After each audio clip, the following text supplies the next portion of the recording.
0200 hours, 30,000 feet above the Pacific Ocean. The night is a wall of absolute blackness. Two French fighter jets cut through the thin, freezing air, their movement silent and predatory. Below them, the ocean stretches out like an infinite sheet of dark glass, hiding the depth and the cold. Inside the pressurized cockpits, the only sound is the rhythmic, mechanical hiss of oxygen flowing into masks. The green glow of the tactical displays reflects off the visors of the pilots. They sit motionless, hands resting lightly on the controls, checking the fuel stats and weapon readiness. The world outside is still, suspended in the moment before violence. A red light blinks on the main console. The lead pilot flips the safety toggle with a distinct metallic click. The targeting computer processes the coordinates for the Manzanillo coastline. The lock tone sounds, a sharp digital confirm. The pilot exhales slowly.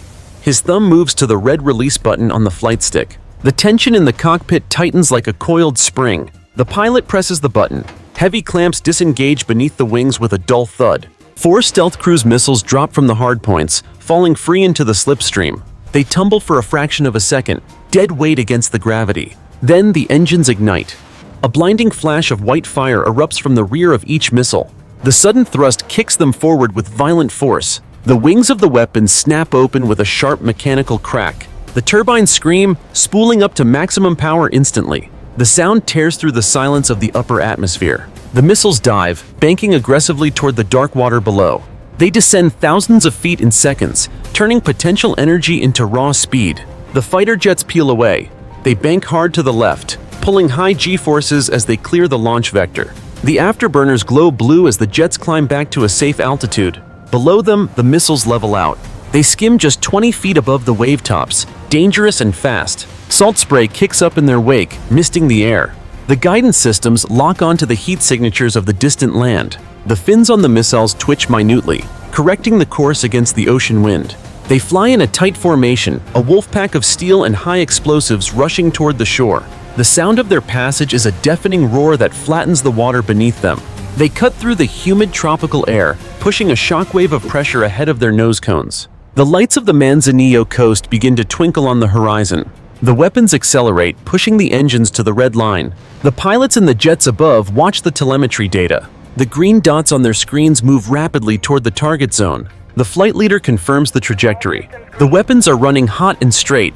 There is no turning back. The missiles vanish into the gloom, leaving only the sound of rushing wind and the smell of ozone in the high air. 0212 hours, Manzanillo coastline.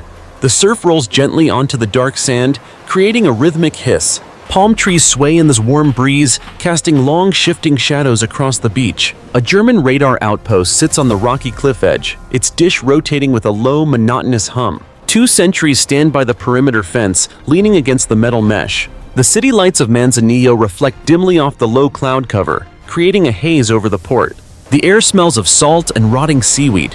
The radar screen inside the outpost flickers. A jagged streak of static cuts across the green display. The operator leans forward, narrowing his eyes. He taps the glass monitor. The static clears, then returns, sharper, faster. It is not interference, it is a hard contact. The first missile screams over the beach. The sound is a physical hammer blow that shatters the calm. Sand blasts upward in a violent geyser as the jet wash hits the ground. The sentries throw themselves flat, hands covering their ears. The shockwave rattles the chain-link fence, ripping the metal fabric from its steel posts. The missile tears through the tree line at 600 miles per hour. Branches snap like dry kindling.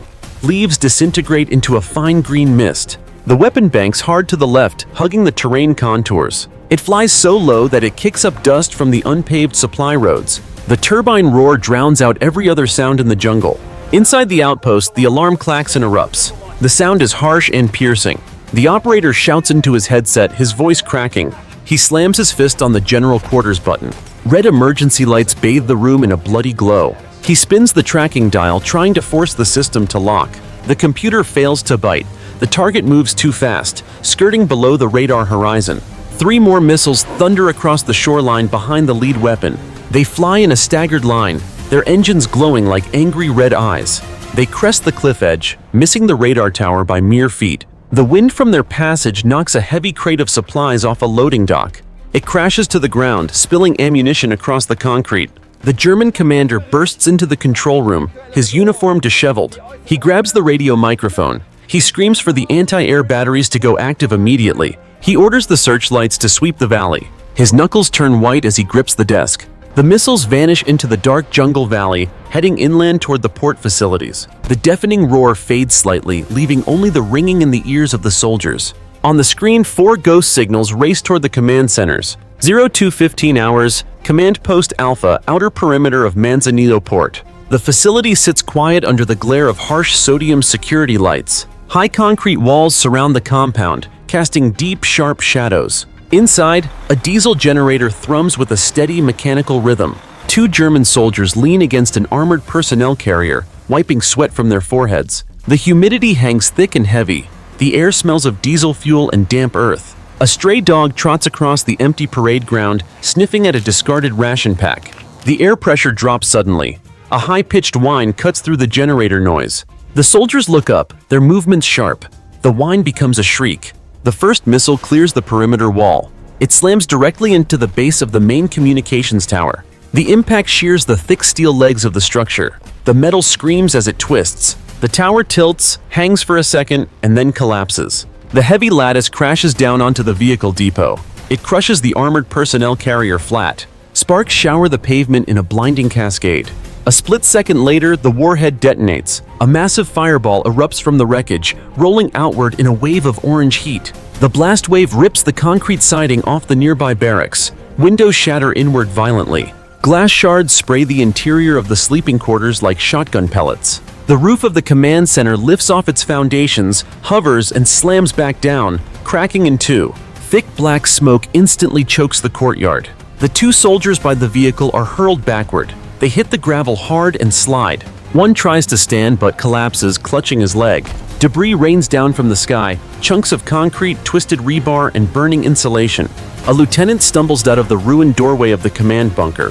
His uniform is torn. His face is masked in gray concrete dust. He grabs a handheld radio from his belt. He screams into the static, demanding a status report. He coughs violently as the acrid smoke fills his lungs. He waves his arm, signaling for survivors to pull back. Fire consumes the remains of the communications tower. Burning fuel flows across the tarmac, igniting a row of supply crates. The ammo inside the crates begins to cook off, popping like firecrackers. The klaxon finally triggers, wailing uselessly over the destruction. 0216 hours, Logistics Hub Beta, adjacent to Manzanillo shipping terminals. Massive gantry cranes loom over the concrete quay like skeletal giants. The port is alive with activity. Forklifts dart between stacks of shipping containers, their reverse alarms beeping monotonously. A convoy of German fuel tankers sits idling in a row, engines rumbling. Thick hoses snake from a pumping station to the trucks. Men in coveralls shout over the noise of machinery, securing cargo straps. The air reeks of heavy crude oil and diesel exhaust. A shockwave from the Alpha strike rolls across the docks, rattling the crane cabins. The workers freeze. They look toward the hills. A flash of light illuminates the ridge. Before anyone can move, the second missile drops out of the sky. It streaks between the crane legs, flying barely 10 feet off the ground. The air pressure shatters the windows of the checkpoint booth. The weapon slams directly into the central fuel reservoir tank. The steel hull of this tank rips open. 300,000 gallons of diesel ignite in a microsecond. The explosion is not a sound, it is a physical force. It flattens the perimeter fence instantly.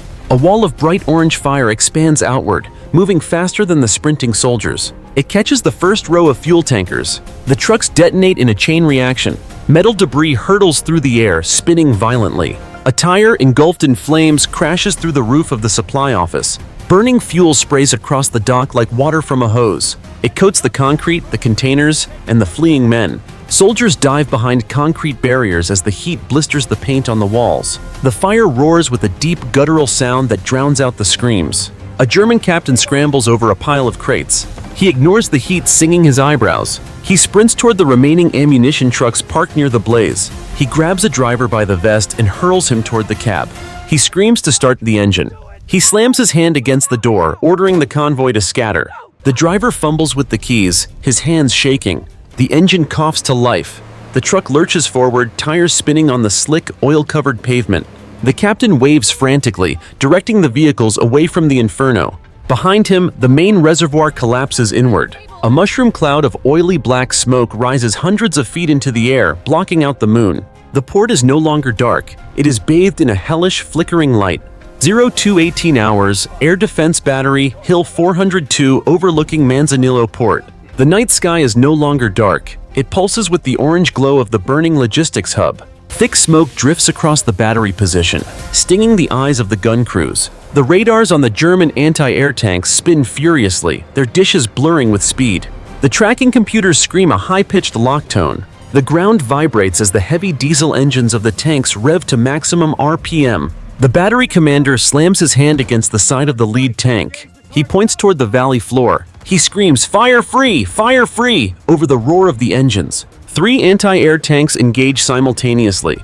The twin 35mm cannons on each turret erupt. They do not fire single shots. They vomit a continuous stream of high-explosive rounds. The muzzle flashes strobe like lightning, illuminating the sweating faces of the crew. Long streams of green tracer rounds lash out into the darkness, converging on the approaching missiles. The sound is a rhythmic, mechanical hammering that rattles the teeth of everyone on the hill.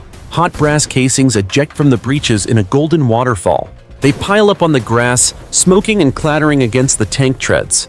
The air instantly fills with the sharp, biting scent of cordite. Down in the valley, the 2 remaining French missiles react. Their onboard computers detect the radar lock.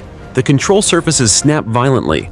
The missiles bank hard right, then jerk left, weaving unpredictably through the storm of lead. A line of tracer fire tears through the space where a missile was a fraction of a second ago. The rounds slam into a warehouse roof, shredding the corrugated metal. Sparks shower down into the empty street. Another burst churns the water of the harbor, sending geysers of white foam shooting into the air. One 35mm round clips the tail fin of the trailing missile. The fin shatters. The missile shudders violently, dipping toward the asphalt. The engine compensates, screaming as it forces the nose back up. It stabilizes, flying unevenly but still fast. It barely clears a row of parked cargo trucks. The battery commander watches through his binoculars. He sees the exhaust plumes of the missiles punch through the wall of flak. They are through. He throws his headset to the ground in frustration. He grabs the radio handset, shouting a warning to the bunkers deep inside the port. The guns fall silent, barrels smoking in the humid night air. 0220 hours, Command Post Gamma, deep beneath the Central Administrative District. The air inside the hardened bunker is cool and sterile, recycled by heavy filtration systems. Thick reinforced concrete walls dampen the noise of the destruction raging outside to a dull, rhythmic thumping. Rows of German officers sit at tactical stations, their faces illuminated by the blue light of monitors. A massive digital map covers the central table, showing red warning icons flashing across the port sector. A general stands at the head of the room, gripping the edge of the table. He barks orders into a secure phone line, demanding a status update from the airfield. On the main screen, a security feed from the surface shows the night sky. A black shape blurs past the camera lens. The general looks up. The ceiling vibrates. Dust trickles down from the ventilation ducts. The bunker buster missile strikes the roof of the complex. It does not explode immediately. The hardened steel nose cone punches through 6 feet of reinforced concrete like a nail gun through plywood. The sound is a terrifying, ear-splitting screech of metal grinding against stone. The roof creates a spiderweb of cracks. A distinct thud echoes through the command center as the warhead penetrates the outer shell and buries itself in the sub-ceiling crawlspace. For 1 second, there is absolute silence in the room. The officers freeze. They stare at the ceiling. The lights flicker and die, plunging the room into darkness. Emergency red lights snap on. Then, the delayed fuse triggers. The explosion detonates from within the structure. It is not an expanding cloud. It is a pressurized piston of fire. The blast wave has nowhere to go but down and out. It blows the false ceiling apart, raining jagged metal tiles and heavy ductwork onto the staff below. The overpressure inside the room spikes instantly. Monitors implode, showering the desks with glass. The shockwave lifts the heavy oak tactical table and slams it into the far wall, crushing the radio operator against the concrete. The blast forces its way through the corridors. The 3-ton steel blast doors at the bunker entrance buckle outward. The hinges shear off with a sound like a cannon shot. The doors fly across the anteroom, spinning through the air and embed themselves in the opposite wall. Inside the command center, the fire suppression system triggers, spraying white chemical foam into the smoke-filled darkness. It hisses loudly, mixing with the groans of the wounded. Papers and maps swirl in the turbulent air, settling on the debris.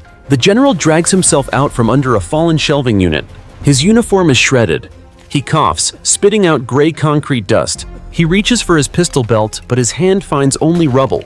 The command center is dead. 0222 hours, Port Authority headquarters, overlooking the main harbor channel. The building is a modern structure of steel and plate glass, rising 4 stories above the docks. Inside the control room, harbor officials scramble to save data. They shove hard drives into canvas bags.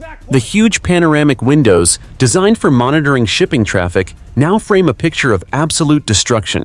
The reflection of the burning fuel depot dances wildly on the glass. Below on the street, a line of staff cars attempts to evacuate, engines idling, trapped in the bottleneck.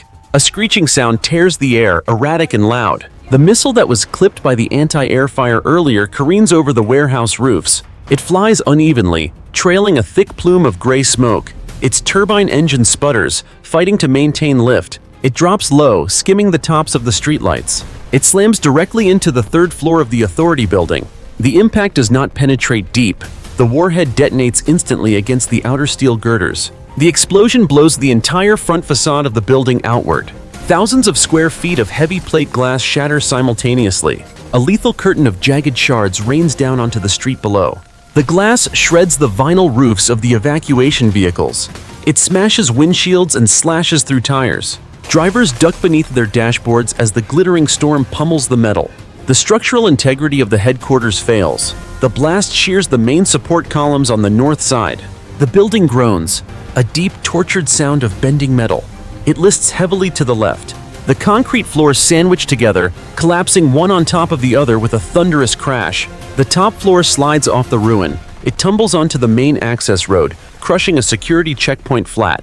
A massive cloud of pulverized drywall and concrete dust erupts, engulfing the waterfront in a white fog. A German major stumbles out of the side exit of the adjacent annex. He covers his mouth with a handkerchief. He waves his flashlight beam through the dust cloud, searching for the road. The beam hits a wall of rubble. The debris pile is 20 feet high. The main route to the docks is severed. He keys his radio, coughing.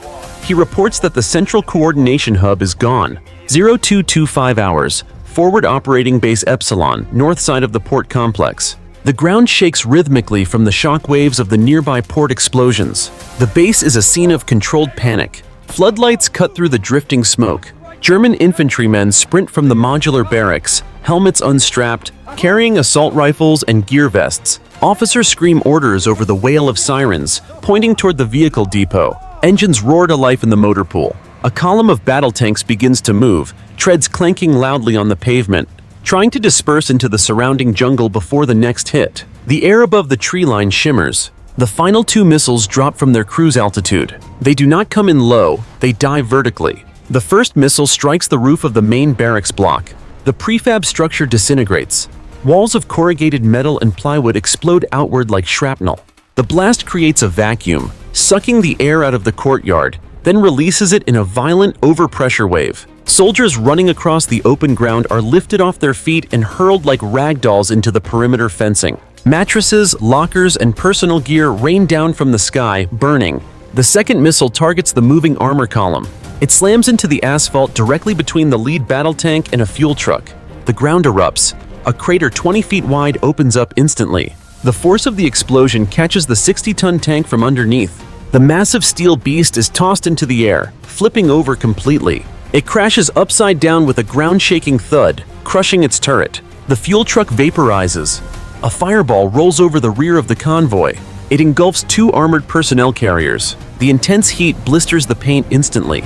Tires melt and fuse to the road. Ammunition inside the carriers begins to cook off, sending tracers spinning wildly into the panicked crowd of soldiers. A combat medic drags a wounded gunner behind a concrete barrier. He rips open a medical kit, his hands slick with blood. He presses a heavy bandage against a shrapnel wound on the gunner's neck. Debris patters against their helmets like hail. The base commander stands on the steps of the ruined operations center. He looks at the carnage. The motor pool is a burning scrapyard. The barracks are gone. He drops his radio. There is no one left to command. 0230 hours, 40,000 feet above the Mexican coast. The cockpit is quiet again.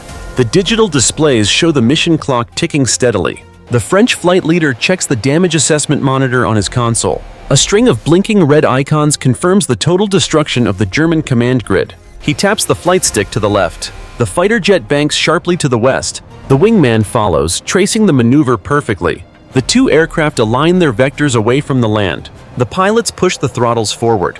The afterburners ignite with a blue-white flash. The jets accelerate past the sound barrier. A sonic boom ripples across the dark ocean surface miles below, shaking the water. They climb higher, piercing the thin cloud layer, leaving the combat zone behind. Below them, the Manzanillo coastline burns. 5 distinct pillars of thick black smoke rise from the jungle and the port facilities. They drift upward, merging into a massive smog cloud that blots out the stars. The fires on the ground glow with a dull, angry orange light, illuminating the outline of the ruined harbor. Inside the burning port, the chaos continues. A secondary explosion rips through the remains of the fuel depot. A fresh fireball mushrooms upward, visible even from the stratosphere. The German defenses are silent. The radar dishes are stopped. The radio frequencies are filled with static and the frantic calls of isolated units. The French jets vanish into the western horizon, becoming invisible specks against the night sky. The drone of their engines fades, replaced by the distant rolling thunder of the dying port. The strike is over, the target is neutralized.